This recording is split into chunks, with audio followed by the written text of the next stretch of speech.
ಎಲ್ಲಿಗೂ ಕರ್ಕೊಂಡು ಹೋಗ್ತಾ ಇದೆಯಾ ನನ್ನನ್ನ?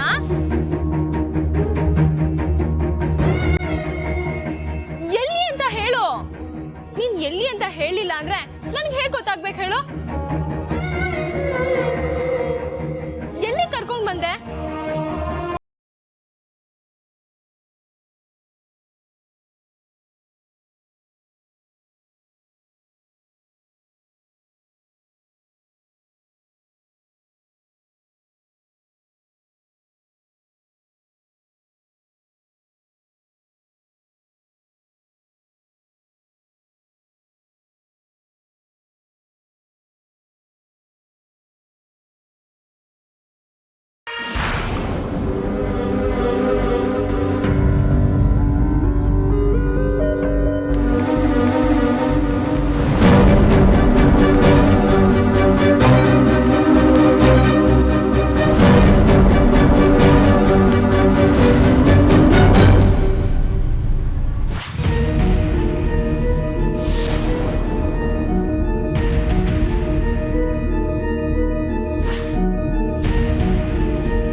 ಇಡೀ 24 ಗಂಟೆ ನಿಮ್ಮ ಜೊತೆ ಕಾಡಲ್ಲಿ ಕಳೆದಿದ್ದೀನಿ. ನಿಮ್ಮ ಸುಖ ದುಃಖ ಎಲ್ಲಾನು ಶೇರ್ ಮಾಡ್ಕೊಂಡಿದ್ದೀನಿ.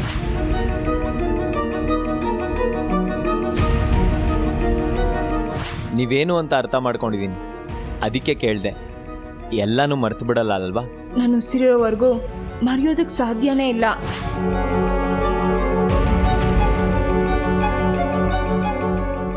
ನೀವು ಸಹಿಸಲ್ಲ ಅಂದ ಮಾತ್ರಕ್ಕೆ ನಿಮ್ಮ ಮಗಳು ನೀತಿವಂತೆ ಆಗ್ಬಿಡಲ್ಲ.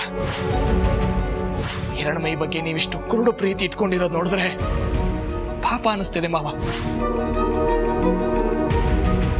ಒಂದು ದಿನ ಪೂರ್ತಿ ಒಂದಿಡೀ ರಾತ್ರಿ ಬೇರೊಬ್ಬ ಗಂಡಸನ ಜೊತೆ ಕಾಡ್ನಲ್ಲಿದ್ದು ಅವನಿಗೆ ನಿನ್ನನ್ನು ಅರ್ಪಿಸ್ಕೊಂಡು ಬಂದಿದೀಯ ನೀನು.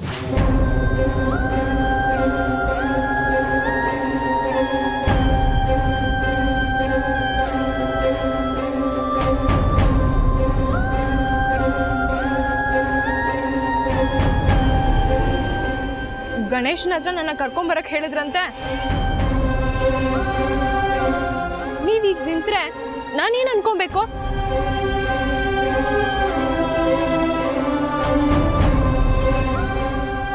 ಗಣೇಶ ನನ್ನ ಕರ್ಕೊಂಬ ಅಂತ ಇವರೇ ಹೇಳಿದ್ರ?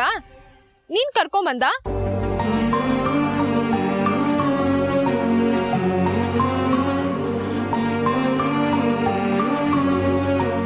ನೋಡಿ, ನೀವೇ ನನ್ನ ಹತ್ರ ಮಾತಾಡ್ಬೇಕು ಅಂತ ಹೇಳಿದ್ರಂತೆ. ಮಾತಾಡ್ಬೇಕು ಅಂತಾನೆ ಬಂದಿದ್ದೆ, ಆದ್ರೆ ಎಲ್ಲಾನು ನೋಡಿದ್ಮೇಲೆ. ಏನ್ ನೋಡಿದ್ಮೇಲೆ? ಅಂತದ್ ಏನ್ ನೋಡಿದ್ರಿ ನೀವು? ಬಂದಿದ್ನಲ್ಲ ಆ ನಿನ್ನ ಪ್ರಿಯಕರ. ಮದುವೆ ಮುರಿದು ಬಿದ್ದಿದ್ದಕ್ಕೆ ನೀವು ಅಪ್ಸೆಟ್ ಆಗಿರ್ತೀರಾ. ನನ್ನ ಜೊತೆ ಮಾತಾಡಿದ್ರೆ ನಿಮ್ಮ ಮನ್ಸಿಗೆ ಸ್ವಲ್ಪ ಸಮಾಧಾನ ಆಗ್ಬೋದೇನೋ ಅಂತ ಅನಿಸ್ತು, ಅದಕ್ಕೆ ಬಂದೆ. ಓ, ಸೂರ್ಯ ಅವ್ರ ಜೊತೆ ಮಾತಾಡ್ತಾ ನಿಂತಿದ್ದನ್ನ ನೋಡಿದ್ರಾ? ನಾನ್ ಬರೀ ಪ್ರಿಯಕರ ಅಂತ ಹೇಳ್ದೆ, ಆದ್ರೆ ಆ ಪ್ರಿಯಕರ ಯಾರು ಅಂತ ನಿನ್ ಬಾಯಲ್ಲೇ ಬಂತಲ್ಲ.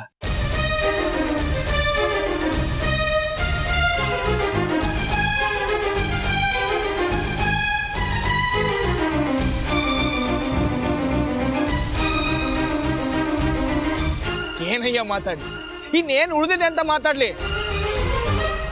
ಮನಸ್ಸಲ್ಲೊಂದು ಇಟ್ಕೊಂಡು ಆಚೆ ಇನ್ನೊಂದು ಮಾತಾಡೋರ ಹತ್ರ ನಾನು ಏನ್ ಮಾತಾಡು ಅಂತೀಯ? ಗಣೇಶನ್ ಮೇಲೆ ಯಾಕೆ ಕೋಪ? ನಮ್ಮಿಬ್ರ ಮೇಲೂ ಅಕ್ರೆ ಇದೆ ಅವನ್ಗೆ. ನಾವಿಬ್ರು ಚೆನ್ನಾಗಿರ್ಬೇಕು ಅನ್ನೋ ಆಸೆ ಒಂದು. ಆದ್ರೆ ಆ ಆಸೆ ಈಗ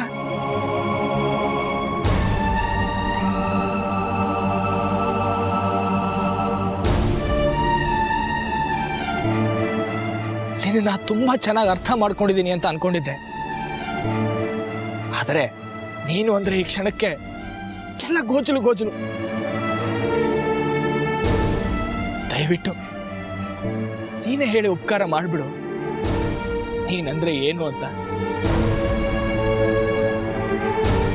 ಒಂದೊಂದ್ಸಲ ಒಂದೊಂದ್ ಥರ ಇರ್ತೀಯ, ಒಬ್ಬೊಬ್ಬರ ಹತ್ರ ಒಂದೊಂದ್ ಥರ ಮಾತಾಡ್ತೀಯ, ಒಬ್ಬೊಬ್ಬನ ಹತ್ರ ಶಿವು ಶಿವು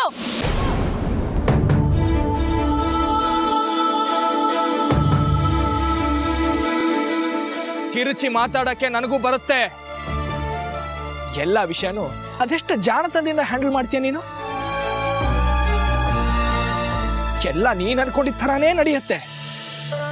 ಅದಕ್ಕೆ ನಿಮ್ಮ ಅಪ್ಪ ಅಮ್ಮನೂ ಸಪೋರ್ಟಿಗೆ ನಿಂತಿರೋದು. ಇಷ್ಟು ದಿನ ಬಾಯಿ ತುಂಬಾ ಅತ್ತೆ ಮಾವ ಅಂತ ಕರಿತಿದ್ದೋರು ಈಗ ಬರೀ ನಮ್ಮ ಅಪ್ಪ ಅಮ್ಮ ಆಗೋದ್ರಾ? ಹೌದು, ನಾನ್ ಮಾಡೋದಕ್ಕೆಲ್ಲ ನಮ್ಮ ಅಪ್ಪ ಅಮ್ಮ ಸಪೋರ್ಟ್ ಮಾಡ್ತಾರೆ. ಯಾಕಂದ್ರೆ ಅವರು ನನ್ನ ನಂಬ್ತಾರೆ. ನಂಬಿಕೆ ಇರ್ಬೇಕು ಮನುಷ್ಯರು ಅಂದ್ಮೇಲೆ. ನಂಬಿಕೆ ಬಗ್ಗೆ ನೀನ್ ಮಾತಾಡ್ತಾ ಇದೀಯಾ? ಯಾಕೆ ಮಾತಾಡ್ಬಾರ್ದು? ತುಟಿಗೂ ಮನಸ್ಸಿಗೂ ಸಂಬಂಧ ಇರೋರು ಮಾತ್ರ ಇನ್ನೊಬ್ಬರು ತಪ್ಪಿನ ಬಗ್ಗೆ ಮಾತಾಡೋ ಯೋಗ್ಯತೆ ಇರೋದು. ಆದ್ರೆ ಆ ಯೋಗ್ಯತೆ ನನಗಿಲ್ಲ.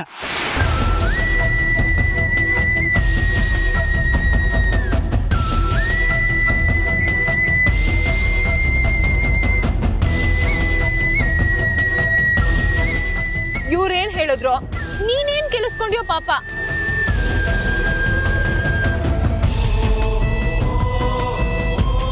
ನಾನ್ ಹೇಳ್ತೀನಿ, ಅರ್ಥ ಮಾಡ್ಕೋ ಗಣೇಶ. ಈಗ ಹೇಳ್ತೀನಿ ಕೇಳಿಸ್ಕೊ. ಅವ್ರಿಗೆ ನನ್ ಬಗ್ಗೆ ಯಾವ ಒಳ್ಳೆ ಭಾವನೆನೂ ಉಳ್ದಿಲ್ಲ. ತಲೆ ತುಂಬಾ ನನ್ ಬಗ್ಗೆ ಬೇಡ್ದಿರೋದನ್ನ ತುಂಬಿಕೊಂಡು ತಲೆಯಲ್ಲಿ ಏನೇನೋ ಇಟ್ಕೊಂಡು ಮಾತಾಡ್ತಾ ಇಲ್ಲ, ಎಲ್ಲ ತಿಳ್ಕೊಂಡೆ ಮಾತಾಡ್ತಾ ಇರೋದು ನಾನು. ಸೂರ್ಯನ ಹೆಸರು ಹೇಳಿದ್ರೆ ಸಾಕು ಮುಖ ತಿರ್ಸ್ಕೊಂಡು ಹೋಗ್ತಾ ಇದ್ದೆ. ಆದ್ರೆ ಇವತ್ತು ಅವ್ನು ನಿನ್ನ ಮೇಲೆ ಕೈ ಹಾಕಿದ್ರು ಬಾಯಿ ಮುಚ್ಕೊಂಡು ಹಂಗೆ ನಿಂತಿದ್ದೆ.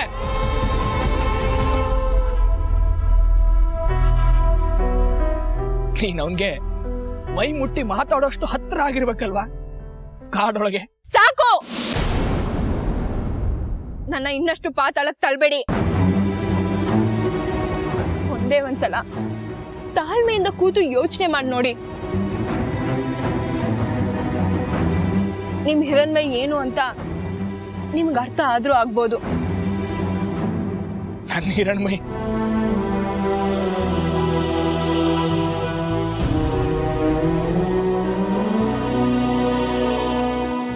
ದಡ್ಡ ಕಣೋ ನೀನು. ಇನ್ ಮುಂದೆ ಯಾವತ್ತೂ ನಮ್ಮಿಬ್ರನ್ನ ಒಂದ್ ಮಾಡೋ ಪ್ರಯತ್ನ ಮಾಡ್ಬೇಡ.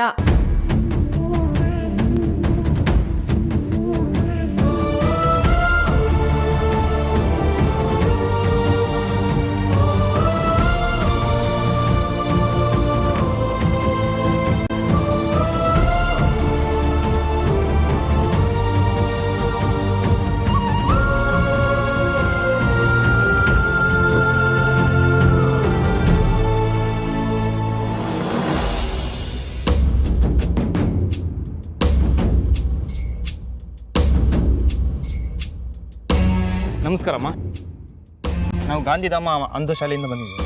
ಅಂಧ ಮಕ್ಕಳಿಗೆ ನಿಮ್ಮ ಕೈಲಾದಷ್ಟು ಸಹಾಯ ಮಾಡಿ.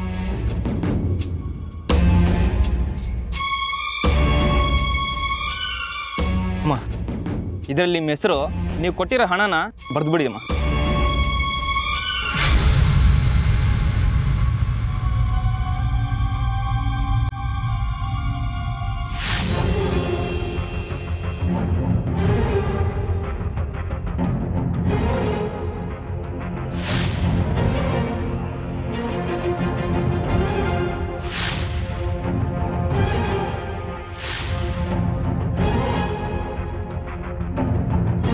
ಕಳ್ಕೊಂಡ್ಮೇಲೆ ಸಿಗದೇ ಇರೋದು ಅಂದರೆ ಪ್ರಾಣ. ಇನ್ನು ಜಗತ್ತು ನೋಡು ತುಂಬ ಇದೆ, ನೋಡಿ ನಿರ್ಧಾರ ತಗೊಳಮ್ಮ.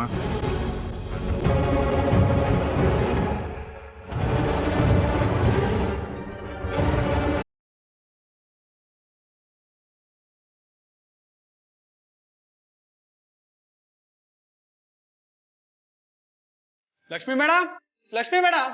ಓ ಹನುಮಂತವ್ರೆ, ಬನ್ನಿ ಬನ್ನಿ. ಮನೆ ಹತ್ರ ಬಂದು ಏನೋ ಗೋಡೆ ಎಬ್ಬರಿಸ್ಬೇಕು ಅಂತಲ್ಲ? ಹೌದು, ನೋಡಿ ಇದೇ ಜಾಗದಲ್ಲಿ ಒಂದ್ ದೊಡ್ಡ ಗೋಡೆ ಬಂದ್ಬಿಡ್ಬೇಕು. ಏನೇ ಮಾಡ್ತಿದ್ಯಾ ನೀನು? ನಿಮ್ಮ ಅಣ್ಣ ಏನೋ ಆವೇಶದಲ್ಲಿ ಮನೆ ಬಿಟ್ಟು ಹೋಗಂದಿದ್ದಕ್ಕೆ ಮನೆ ಮಧ್ಯೆ ಗೆರೆ ಹಾಕದೆ. ಇವತ್ತಲ್ಲ ನಾಳೆ ನಿನಗೆ ಬುದ್ಧಿ ಬಂದು ಗೆರೆ ಅಳಿಸ್ಬೋದು ಅಂತ ಅನ್ಕೊಂಡ್ರೆ ಮನೆ ಮಧ್ಯೆ ಗೋಡೆ ಕಟ್ಟ ಕೊಟ್ಟಿದ್ಯಾ? ನಿಮ್ ಗಂಡನೇ ಹೇಳಿದ್ರಲ್ಲ, ಮನ್ಸುಗಳ ಮಧ್ಯೆ ಉರುಳ್ಸಕ್ ಆಗದೆ ಇರೋ ದೊಡ್ಡ ಗೋಡೆ ಆಗ್ಬಿಟ್ಟಿದ್ದೇವೆ ಅಂತ. ಅದಕ್ಕೆ ಈ ಗೋಡೆ. ಅವ್ರ ಮಾತಿನ ಅರ್ಥ? ಕೆಲವ್ರ ಮುಖ ನೋಡ್ತಾ ಇದ್ರೆ ಅವ್ರು ಮಾಡಿದ ವಂಚನೆ, ಮೋಸ ಎಲ್ಲ ಜ್ಞಾಪಕ ಬರತ್ತೆ. ಅದಕ್ಕೆ ಈ ಗೋಡೆ. ಅದಕ್ಕೆ ನಿನಗೆ ಪರಿಹಾರ ಕಾಣಿಸ್ತಾ? ಅದಕ್ಕೆ ತಾನೇ ಕರ್ಸಿರೋದು ಗೋಡೆ ಎಬ್ಸಕ್ಕೆ.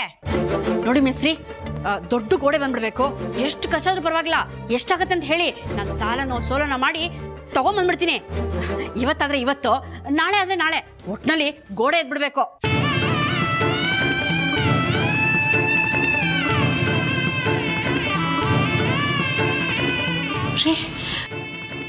ಲಕ್ಷ್ಮಿ ಏನ್ ಮಾಡ್ತಾಳೆ ಗೊತ್ತಾ? ಎಲ್ಲ ಕೇಳಿಸ್ಕೊಂಡೆ. ಅವಳು ಕಟ್ಸೋದಕ್ಕಿಂತ ಎತ್ತರವಾದ ದೃಢವಾದ ಗೋಡೆನ ನಾವು ಕಟ್ಸೋಣ ಬಿಡು.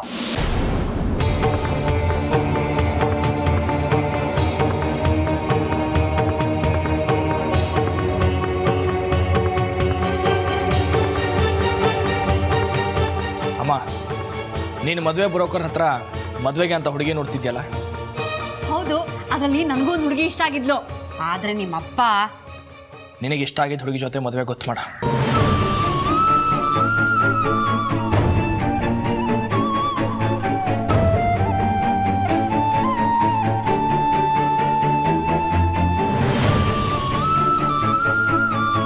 ನೀನು ಒಪ್ಪಿದ ಹುಡುಗಿ ಜೊತೆ ನಾನು ಮದುವೆ ಆಗಕ್ಕೆ ಸಿದ್ಧ.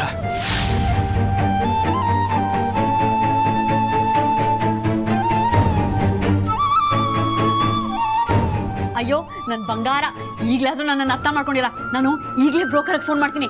ಹನುಮಂತವ್ರೆ, ನಾನು ಫೋನ್ ಮಾಡ್ತೀನಿ, ಇವಾಗ ನೀವು ಹೊರಡಿ. ರೀ ರೀ,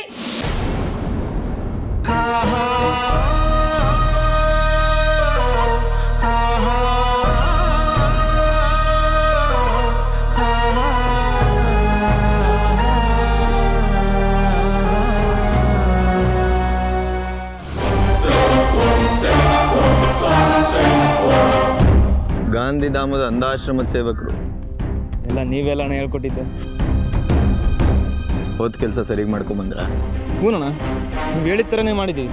ನೀವು ಬರ್ಕೊಟ್ಟಿದ್ದನ್ನ ಅವಳಿಗೆ ತೋರಿಸಿ ಅವಳಿಗೆ ಎಚ್ಚರಿಕೆಯನ್ನು ಕೊಟ್ಟು ಬಂದಿದ್ದೀವಿ. ನೀವು ಜೈಲಲ್ಲಿರೋ ಧರ್ಮಾಧಿಕಾರಿ ಕಡೆಯವರು ಅಂತ ಹೇಳಿದಿರಲ್ವಾ? ಹೂನಣ್ಣ. ನಂಬುದ್ಲಾ? ಹ್ಞೂ ಅಣ್ಣ, ನಂಬದ್ಲು. ಕೋಪದಲ್ಲಿ ಕುದಿತಾ ಇದ್ಲು. ಕೋಪದಲ್ಲಿ ಕೂಡ ಚೆನ್ನಾಗಿ ಕಾಣಿಸ್ತಾ ಇದ್ಲಣ್ಣ. ಅವಳ ರಿಯಾಕ್ಷನ್ ನೋಡಿದ್ರೆ ಕಂಪ್ಲೇಂಟ್ನ ವಾಪಸ್ ತಗೊಳ್ಳೋದೇ ಡೌಟ್ ಅಣ್ಣ. ನನಗೆ ಬೇಕಾಗಿರೋದು ಅದೇ. ಅವಳು ಕಂಪ್ಲೇಂಟ್ ವಾಪಸ್ ತಗೋಬಾರ್ದು. ಹಿರಣ್ಮೈಗೆ ಏನೇ ಆಗಬಾರ್ದಾದ್ರೂ ಅದು ಧರ್ಮಾಧಿಕಾರಿ ಕಡೆಯವರಿಂದನೇ ಆಗಿರಬೇಕು ಅಂತ ಅವ್ರ ಮನೆಯವ್ರಿಗೆ ಅನಿಸ್ಬೇಕು. ನನಗೆ ಬೇಕಾಗಿರೋದು ಅದೇ. ಒಂದು ಪ್ಲ್ಯಾನ್ ಮಾಡಿದ್ದೀನಿ. ಅದ್ರ ಪ್ರಕಾರ ಹಿರಣ್ಮೈನ ಸೇಫಾಗಿ ನಾನು ಹೇಳಿರೋ ಜಾಗಕ್ಕೆ ಎತ್ತಾಕೊಂಬಂದರೆ ಸಾಕು. ಸರಿ ಅಣ್ಣ, ಯಾವ ಜಾಗ ಹೇಳಿ?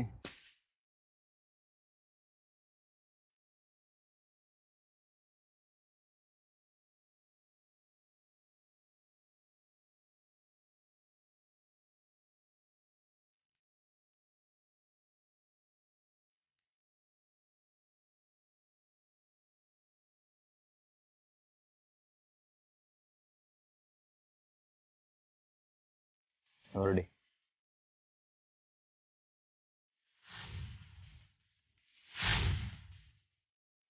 ಹಿರಣ್ಮಯಿ, ಶಿವು ಜೊತೆ ನಿನ್ನ ಮದುವೆ ನಿಂತಿರೋದಕ್ಕೆ ನೀನು ಆಗಲೇ ಅರ್ಧ ಸುಸ್ತಾಗೋಗಿದ್ಯಾ.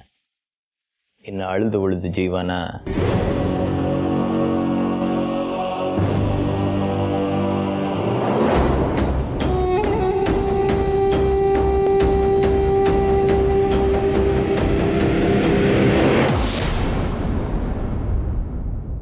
ಶಿವು ಅವರು ತಮ್ಮ ಜೀವನದಲ್ಲಿ ಮುಂದೆ ಸಾಗ್ತಾರೆ ಅಂದ್ರೆ ಸಂತೋಷದ ವಿಷಯ ಅಲ್ವಾ? ನೀವಿಬ್ರು ಯಾಕೆ ಯೋಚನೆ ಮಾಡ್ತಿದ್ದೀರಾ? ಯಾಕೆಂದ್ರೆ ಅವನು ಮುಂದೆ ಸಾಗಬೇಕು ಅಂದ್ಕೊಂಡಿರೋದು ಇನ್ಯಾವುದೋ ಹುಡುಗಿ ಜೊತೆಗೆ, ಇನ್ಯಾವುದೋ ಹುಡುಗಿನ ಮದುವೆ ಆಗಿ. ಅವ್ರಿಗಿಷ್ಟ ಬಂದವ್ರ ಜೊತೆ ಅವ್ರ ಮದುವೆ ಆಗ್ತಾರೆ. ಅದ್ರಲ್ಲೇನು ತಪ್ಪಿದೆ? ಅವನು ನಿನ್ನನ್ನು ಇಷ್ಟಪಡ್ತಿದ್ದ.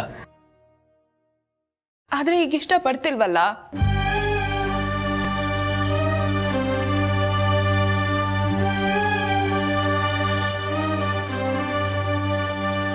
ದ್ವೇಷಿಸ್ತಾರೆ, ಅನುಮಾನಿಸ್ತಾರೆ.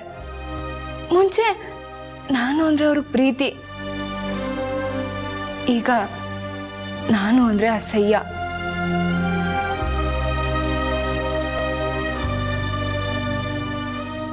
ಅವ್ರಿಗಿಷ್ಟ ಆಗೋರ್ನ ಮದುವೆ ಆಗಿ ಸುಖವಾಗಿರ್ಲಿ ಬಿಡಿ. ನಮ್ಮನ್ನ ಮದುವೆ ಕರೆದ್ರೆ ಹೋಗೋಣ, ಮನ್ಸಾರೆ ಆರೈಸಿ 4 ಅಕ್ಷತೆ ಕಳಕ್ ಬರೋಣ.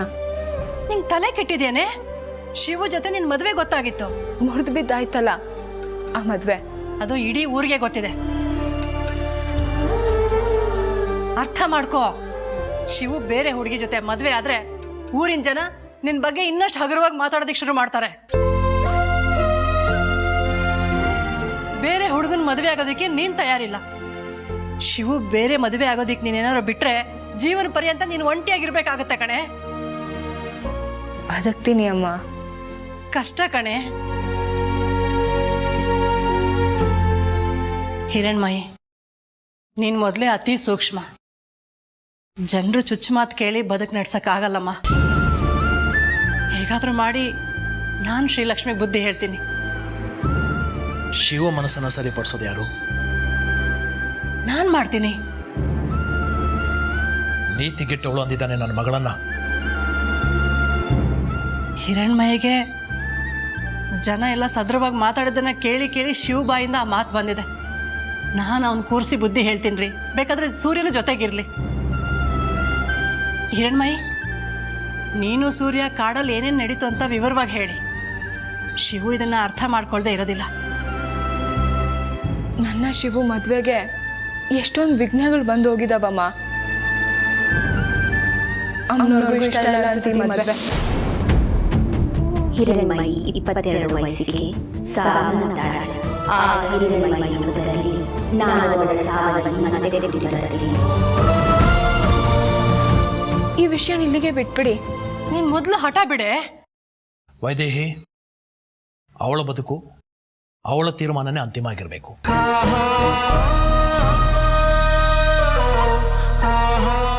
ಅಪ್ಪ, ನಾನಿವತ್ತು ದೇವಸ್ಥಾನಕ್ಕೆ ಹೋಗಿ ಬರ್ಬೇಕಾದ್ರೆ ಧರ್ಮಾಧಿಕಾರಿ ಕಡೆ ರೌಡಿಗಳು ನನಗೆ ಅಡ್ಡ ಹಾಕಿದ್ರು. ಧರ್ಮಾಧಿಕಾರಿ ಕಡೆಯವರ? ಅವ್ರೀಗ ಜೈಲಲ್ಲಿದ್ದಾರಲ್ವೇನೆ?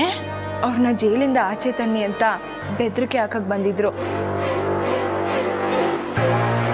ಇದರಲ್ಲಿ ನಿಮ್ಮ ಹೆಸರು, ನೀವು ಕೊಟ್ಟಿರೋ ಹಣನ ಬರೆದ್ಬಿಡಿ ಅಮ್ಮ.